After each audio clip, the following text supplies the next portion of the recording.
В 14 лет Вика стала мамой.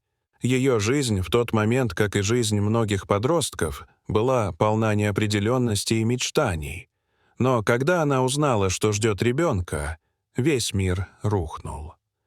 Мать, с которой она пережила немало трудностей, сказала ей, что не может принять это. Отец просто молчал, отвернувшись от дочери, и больше не пытался с ней общаться.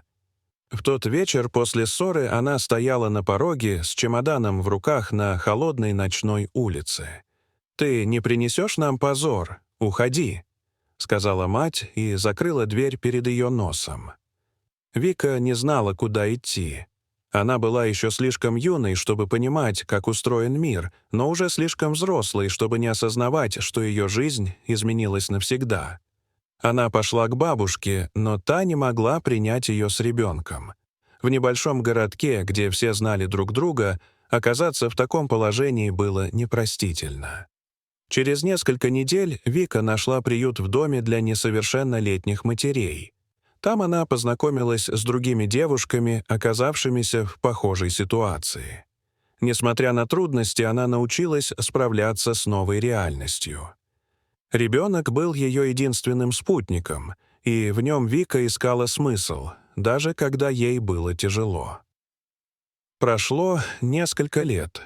Вика вырастила сына, окончив школу и устроившись на работу в кафе. Жизнь не была легкой, но она шла вперед изо дня в день. Однажды ей пришлось вернуться в свой родной город, чтобы решить какие-то вопросы. Она ехала на автобусе, держа за руку уже 5-летнего сына. Когда она подошла к своему дому, почувствовала странное волнение. Прошло много лет, и за это время много что изменилось, но этот дом все равно оставался частью ее прошлого. Вика не знала, чего ожидать. Она зашла во двор и увидела свою мать на крыльце. Та сидела, опираясь на старую опору перил.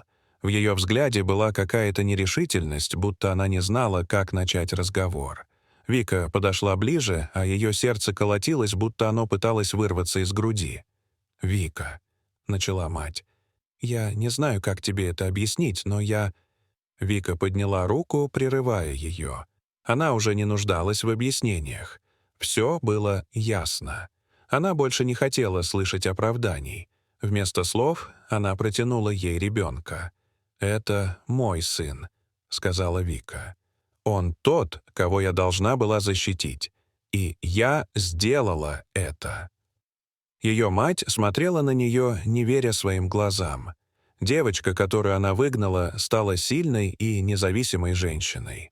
Прошло еще несколько месяцев.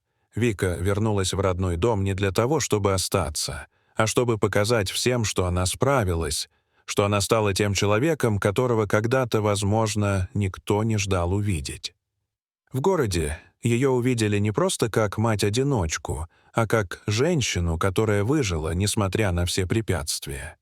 Люди, когда-то осудившие ее, теперь не могли не восхищаться ее силой и стойкостью. И так, год за годом, Вика строила свою жизнь, а ее мать, наконец, начала понимать, как много потеряла, когда выгнала дочь. Но она понимала, что шансов все вернуть нет. Все, что ей оставалось, это смотреть на то, как Вика с гордостью и решимостью продолжает свою дорогу. Дорогие зрители, что вы думаете об этой истории? Расскажите, пожалуйста, в комментариях. А если вам понравилось это видео, то ставьте лайк и подписывайтесь на наш канал. До свидания.